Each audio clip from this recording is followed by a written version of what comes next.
va les amis? Elle avait pas dit qu'elle disait au revoir elle dans sa dernière vidéo?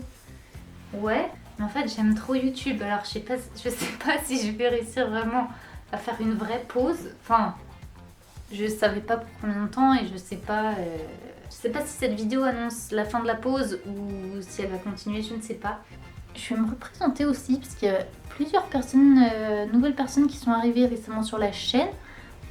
Moi c'est Emilia, je suis artiste multipotentielle on va dire. J'ai travaillé 15 ans dans le spectacle vivant avant de me reconvertir dans la peinture.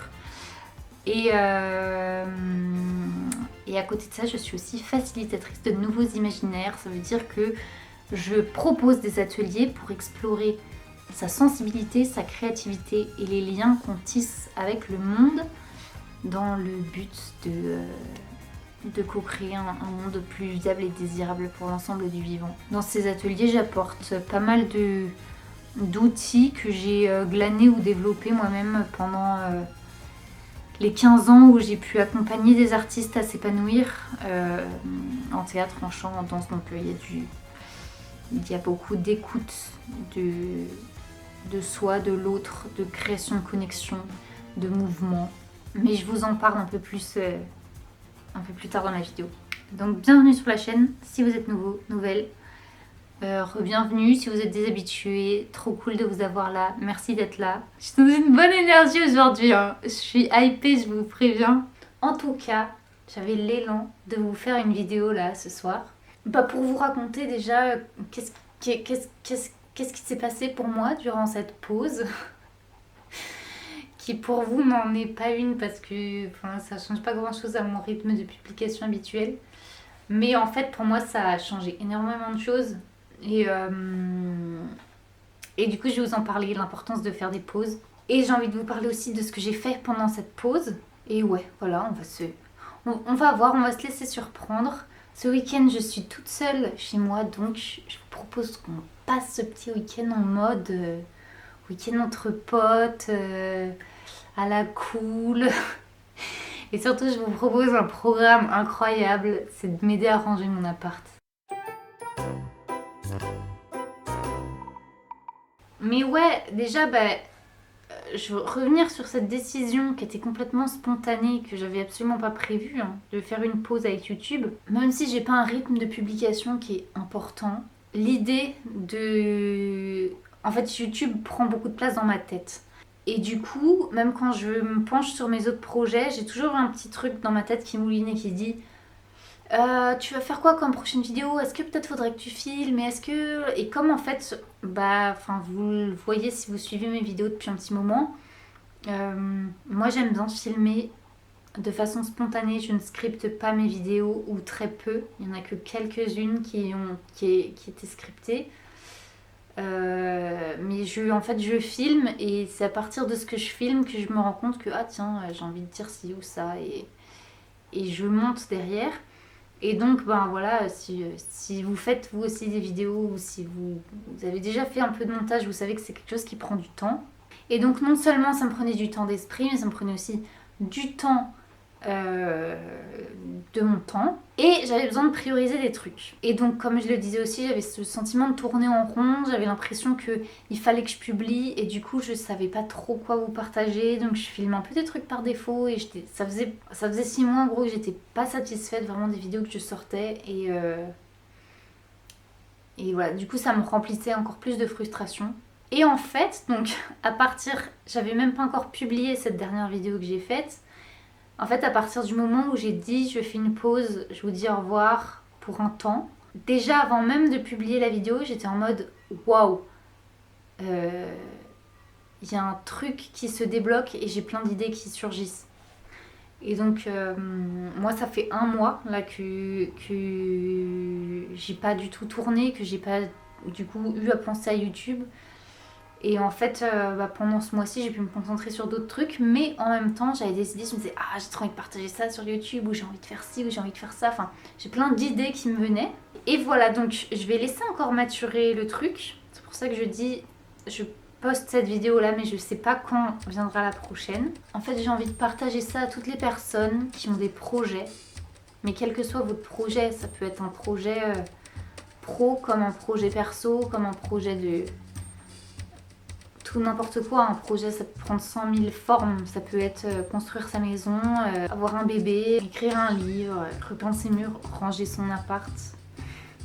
Ouais, il y a des petits projets, des fois qui sont des projets d'un jour, puis il y a des projets qui sont des projets d'une vie. Et en fait, voilà, ce que j'ai envie de dire, c'est que quel que soit ton projet, si tu es dans une période où tu te sens coincé, où tu te sens que tu n'y arrives pas, où tu te sens frustré, où tu te sens tourné en rond, où tu sais plus par quel bout prendre les choses, c'est l'invitation que j'ai envie de te faire aujourd'hui, c'est autorise-toi à faire une pause. Pour réussir à faire cette pause, je pense qu'il faut se poser la question: qu'est-ce qui se passe si je n'y arrive pas? Qu'est-ce qui se passe si là j'abandonne cette idée? Qu'est-ce qui se passe si là je lâche prise, j'abandonne ce projet? Ça peut être super dur parce que parfois tu peux te dire ok, je fais une pause, mais il y a un truc en toi qui n'a pas lâché l'affaire. Et je pense que voilà, dans tout projet en fait, c'est hyper important à mon avis de se dire ok, et si j'y arrive pas? Ou et si ce projet n'aboutit pas? Et parfois, ça peut être hyper douloureux de penser comme ça, parce que soit on s'identifie à quelque chose, ou la perspective que ce projet n'aboutisse pas, ça peut demander de traverser un immense deuil. Mais je pense, en tout cas pour moi, la vie, ces dernières années notamment, me permet de constater qu'en fait, les énormes pas que j'ai faits et les plus gros déblocages et les plus grosses évidences de ma vie sont survenues souvent dans les semaines qui ont précédé les moments où j'ai fait ok, j'abandonne, ou ok, je lâche l'affaire. Et le fait d'abandonner ou le fait de lâcher l'affaire, le fait de me dire qu'est-ce qui se passe si j'arrête, ça m'ouvre l'espace pour considérer qui je suis en dehors de cette projection, en dehors de ce projet que j'ai. Et à cet endroit-là, du coup, je comprends que je suis 1000 fois plus. Je comprends que ce projet ne me définit pas. Je comprends que ce projet, même s'il me tient à cœur, de tout mon cœur, en fait, le deuil, le fait de traverser le deuil me permet de comprendre que je suis bien plus que ce projet. Et du coup, une fois que j'ai beau le savoir mentalement, le fait vraiment de me dire ok, je lâche l'affaire, me permet de traverser et de le comprendre dans mon corps et dans mon être que je suis bien plus. Et du coup, ça me permet de trouver une autre confiance, une autre sérénité pour réaborder le projet, peut-être parfois différemment. Il y a d'autres projets que j'ai lâchés parce que je me suis rendu compte que ok, en fait ce projet servait à autre chose. Et maintenant que j'en ai fait le deuil, j'en ai plus besoin. Et derrière en fait, ce qui se passe, c'est tellement à chaque fois 1000 fois plus puissant et 1000 fois plus exaltant et empreint de beaucoup plus de joie et de beaucoup plus d'élan et d'excitation aussi. Donc voilà, c'est mon invitation aujourd'hui, c'est celle-là, c'est de t'inviter à te poser la question de qui je suis si le projet sur lequel je suis en ce moment n'aboutit pas. Qu'est-ce que je me dis que je suis et qu'est-ce que... Voilà, d'aller visiter ça.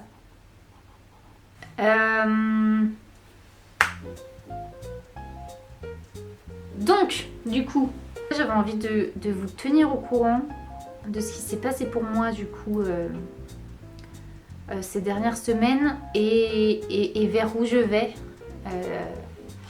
pour les semaines et les mois à venir. En fait, à la base, je m'étais dit, ok, j'arrête YouTube parce que, en fait, là, il faut que je me concentre sur créer mon nouveau portfolio. J'ai vraiment trouvé, j'ai l'impression que ces 2 dernières années, artistiquement, je me suis beaucoup cherchée, que j'ai testé des choses.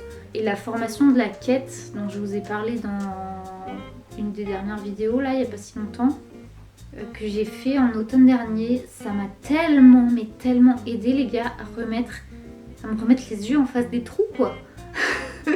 Sur ce que je voulais faire, sur les ambitions que j'ai, les projets que j'ai, etc. Et surtout ça m'a aidé, moi qui ai énormément de mal à prioriser les choses et qui ai cette envie de tout faire en même temps,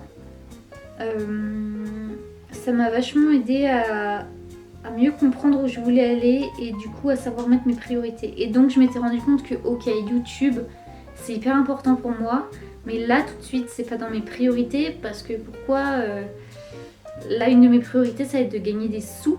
Bah parce que j'ai plus le petit coussin de comment on dit, de sauvetage financier dans l'intermittence du spectacle que je pouvais avoir avant, parce que ça y est, 2024, je suis 100% officiellement freelance.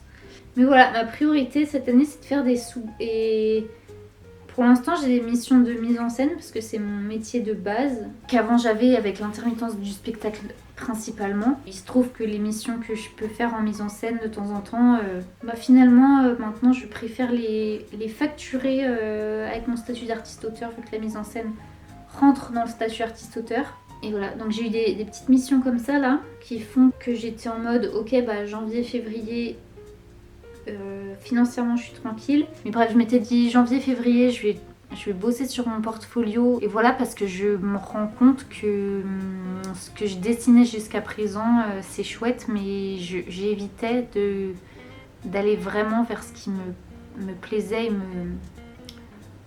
me faisait vibrer. J'étais censée être là-dedans à fond en janvier et en fait finalement j'ai un peu peint, mais en fait j'ai surtout passé du temps à peaufiner les ateliers que je vais proposer en 2024. Parce qu'un des trucs qui faisait que j'avais du mal à prioriser, c'est que j'étais toujours un peu le cul entre deux chaises, entre attends là j'ai envie de peindre devant mon art, mais j'ai cette partie d'animation d'atelier qui me tient énormément à cœur aussi, sur l'exploration des imaginaires, sur nos façons de tisser des liens avec le vivant. Et c'est quand même deux choses assez distinctes. Et communiquer sur l'un et sur l'autre, j'arrive pas à le faire en même temps. Et quand je suis dans l'un, je suis moins dans l'autre. Enfin bon, bref. Finalement, il est apparu que dans cette continuité de me vider le cerveau pour pouvoir consacrer du temps et de l'énergie à ma peinture, j'avais besoin de poser le planning des ateliers que je vais proposer en 2024. Donc, ladies and gentlemen, le planning des ateliers autour des nouveaux récits et de l'exploration de ses imaginaires et du déblocage de sa créativité est officiellement sorti. Vous le retrouverez en barre d'infos de description de cette vidéo si ça vous intéresse d'aller regarder. J'ai hyper envie de vous parler de ce que je vais proposer parce que franchement ça me hype, mais ça me hype, genre trop. C'est pour ça que j'étais là, faut que je fasse une vidéo, faut que j'en parle, là, je suis trop obligée d'en parler. Donc ouais, j'ai bouclé le planning de ces ateliers que je propose en cette année 2024. Comme ça après je vais pouvoir me consacrer un peu plus à ma peinture. Et je vais plus être en train de me poser la question tout le temps de est-ce qu'il faut que je prépare un atelier, est-ce qu'il faut que je propose ci ou que je propose ça, et que tout soit fait à l'arrache parce que je m'y prends toujours au dernier moment. Là au moins les ateliers sont posés. Parlons de sur quoi j'ai pu me concentrer ces 3 dernières semaines. J'ai pu me concentrer sur vraiment bien lancer mon projet de 2024 qui est de partager un portrait énergétique par semaine. En fait, depuis des années, j'ai des tendances à voir des couleurs, des textures, des formes sur les gens. Et ces formes, ces couleurs, ces textures, elles me racontent des choses. Et ça faisait un moment que j'avais envie de les peindre. Et voilà, ça y est, je m'y suis mise. Donc, à l'heure où je tourne cette vidéo, j'ai déjà publié 5 portraits. J'ai le 6e qui sort ce week-end. Je me sens sur une bonne lancée, ça me plaît énormément de faire ça. Et j'aimerais du coup en 2025 faire une expo avec tous les 52 portraits, a priori du coup que je vais peindre cette année.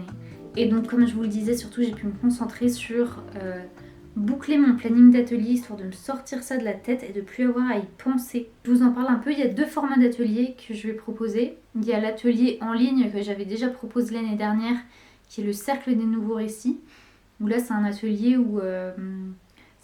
qui a lieu une fois par semaine, où on se connecte vraiment à une saison. Donc il va y avoir l'atelier de printemps et l'atelier d'automne. Un atelier dure 3 mois, c'est 1h30 par semaine, et en fait dans cet atelier, en se connectant à la saison, on va explorer différents thèmes pour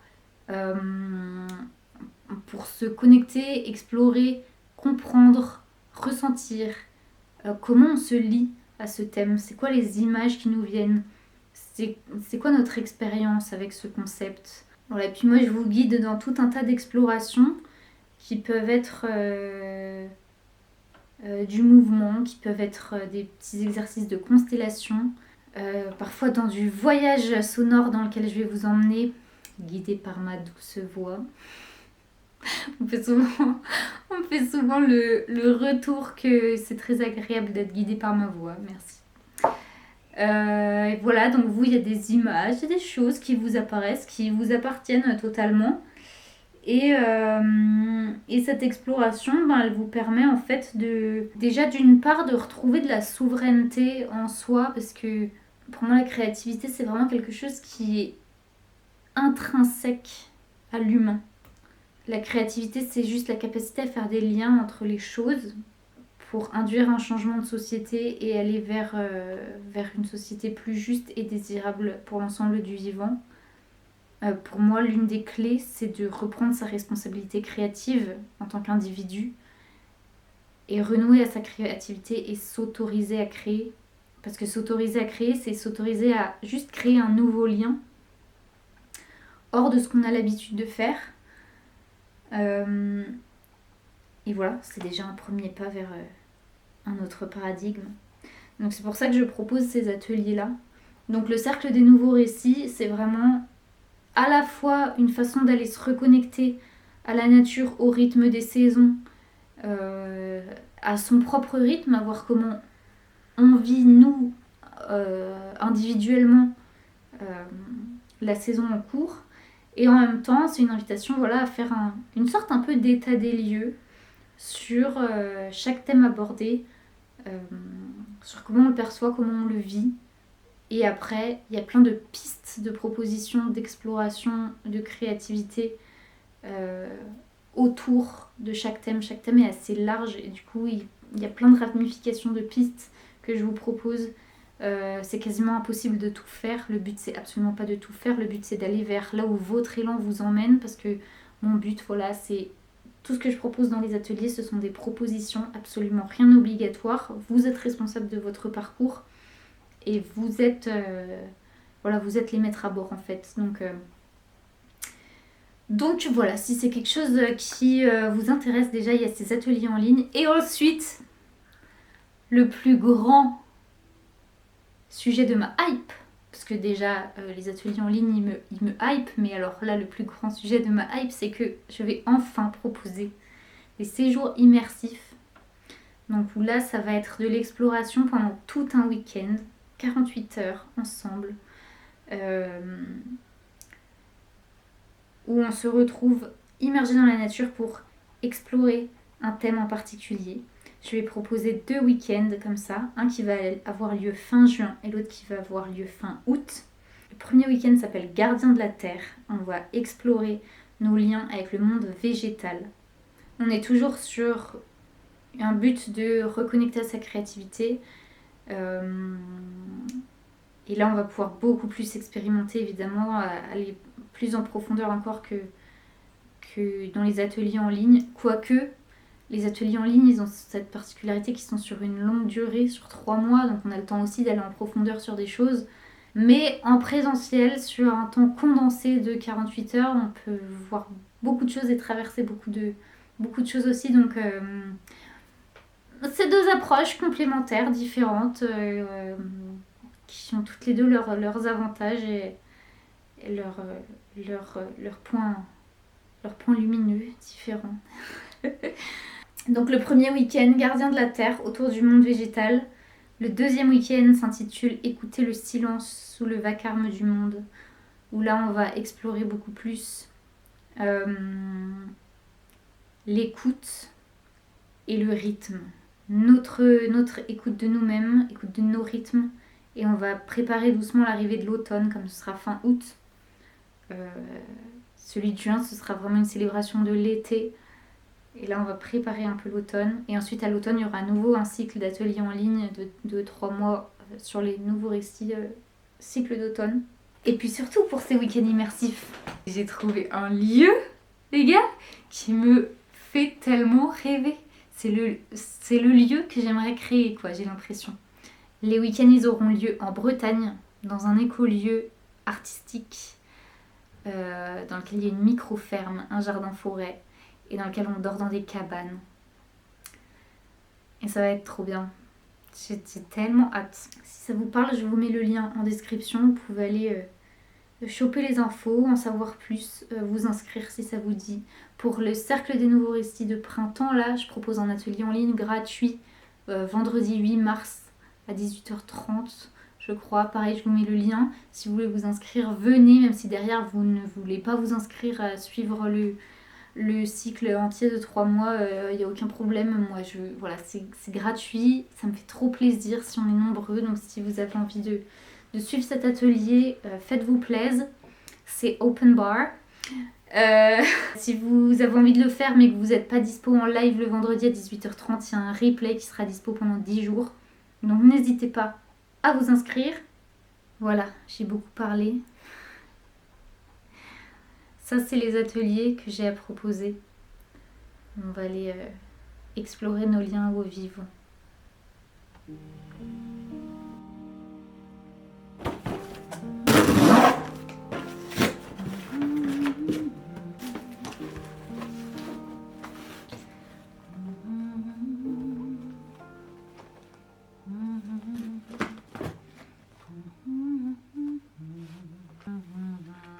J'avais oublié que j'avais écrit ça.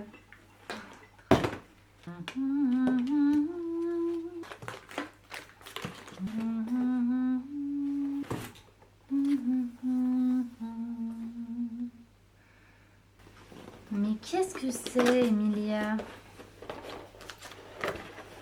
Ça, c'est un nouveau zoom. Comprendre.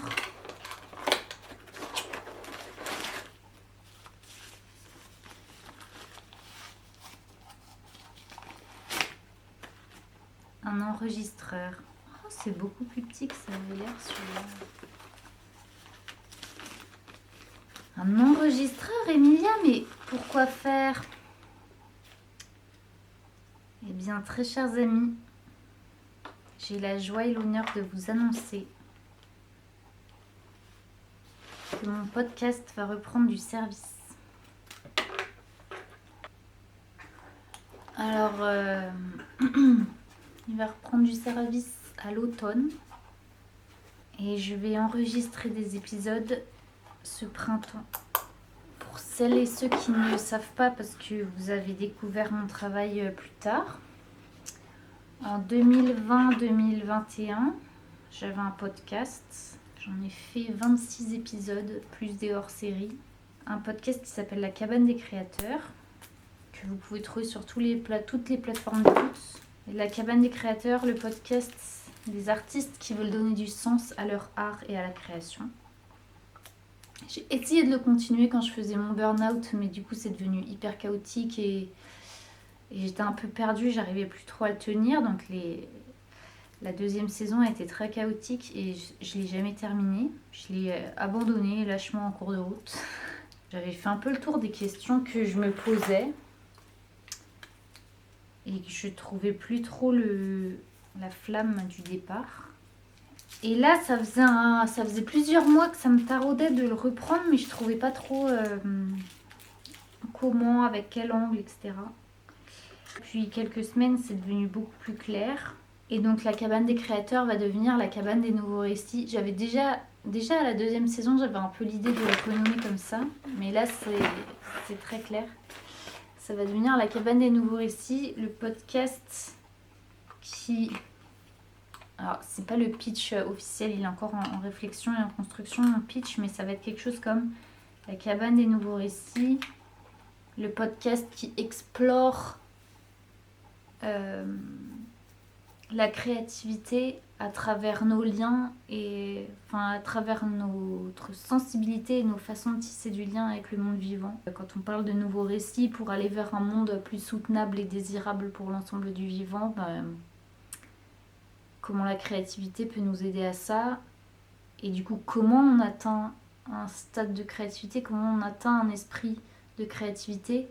Pour moi la clé elle réside dans la sensibilité dans les sens, dans sa reconnexion au sens.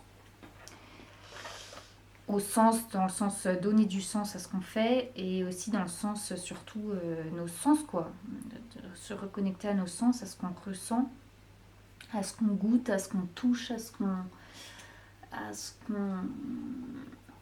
ressent. Voilà. Ça va mêler interview et monologue, comme c'était déjà le cas avant. Voilà, et donc j'ai une liste d'invités très longue, mais j'ai pas encore contacté toutes les personnes que je voulais, loin de là. Je fais ça petit à petit, un peu par-ci, par-là. Quand je sens que tiens, là c'est le mood, j'ai envie de contacter telle personne, je contacte. Et puis voilà, comment on ouvre ce truc? C'est quelque chose que je suis très contente de reprendre. Et en même temps, bah voilà, ça fait partie de ces nombreux projets qui sont des projets perso. Et à côté de ça, faut que je fasse attention à doser. Pour pas juste me perdre dans mes projets perso. Aussi ramener des sous avec des clients, quoi. Faut que je sois un peu vigilante à ça. Donc ouais, voilà, hop, je me suis acheté ça avec 2 petits micros en plus, parce que j'aimerais bien, jusqu'ici j'avais fait que des interviews à 2, mais j'aimerais bien peut-être proposer d'autres interviews avec plusieurs invités, en mode un peu table ronde, quoi, tout comme ça.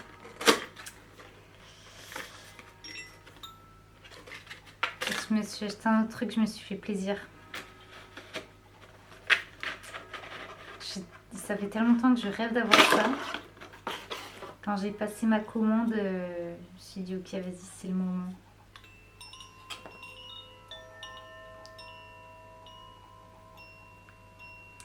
Je l'utiliserai pour faire mon générique du podcast.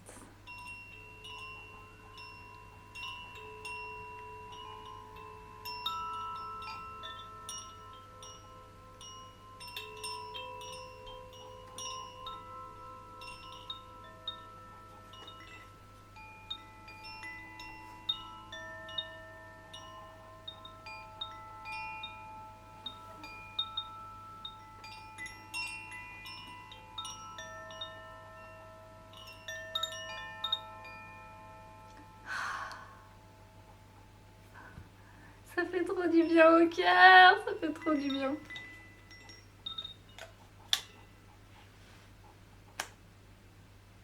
Voilà, c'est les petites news. Ça fait pas mal de blabla du coup dans cette vidéo. Je pense que je vais l'arrêter là. Je sais pas quand est-ce que sera la prochaine. Ce sera la surprise. Je me mets vraiment là aucune pression là-dessus. À suivre. À suivre. Là, dans les jours qui viennent, je vais vraiment me concentrer sur la communication autour de mes ateliers. C'est vraiment un trou noir. Je n'ai pas encore trouvé la façon de le faire pour que ce soit fun et facile. J'ai l'impression que ça me demande vraiment beaucoup de temps et d'énergie. Donc ouais, faut que je vois. En tout cas, je vais me concentrer un peu là-dessus. Fin février aussi, je vais être en région parisienne parce que je suis sur un projet une mise en scène d'une sorte de petite conférence. Et voilà, et après j'aimerais vraiment trouver des projets de fresques à faire là. J'ai envie de peindre des murs, mais je suis à 2 doigts de repeindre les murs chez moi. Alors je dois les repeindre en blanc dans quelques mois quand je déménage.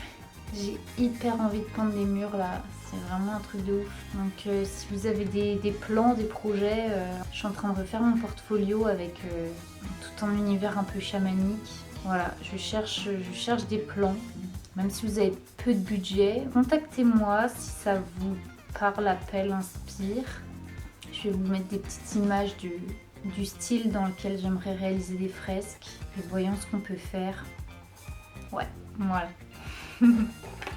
S'il y a un truc que j'ai envie de faire encore avant de terminer cette vidéo, en fait j'ai un grand carton à dessin sur lequel je colle tous les autocollants que je réalise. Genre c'est vraiment, j'ai mon petit carton à dessin sur lequel je colle les stickers que j'achète à d'autres personnes.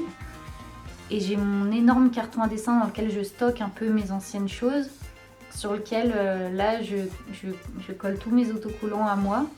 J'ai plus d'une vingtaine d'autocollants à coller dessus que j'ai pas encore collé. Je propose qu'on fasse ça pour clore cette petite vidéo. Merci en tout cas pour votre présence, votre soutien, vos bonnes vibes. Je vous envoie plein de bonnes vibes aussi pour chez vous. Je nous souhaite des vies simples, épanouissantes, dans lesquelles il y a du sens et ouais, de la simplicité. Pas forcément la facilité, mais la simplicité. Genre, qu'est-ce qui est assez? Qu'est-ce qui est suffisant en fait? Qu'est-ce qui est assez? Qu'est-ce qui est suffisant? Et si on s'y tenait déjà à ce qui est suffisant?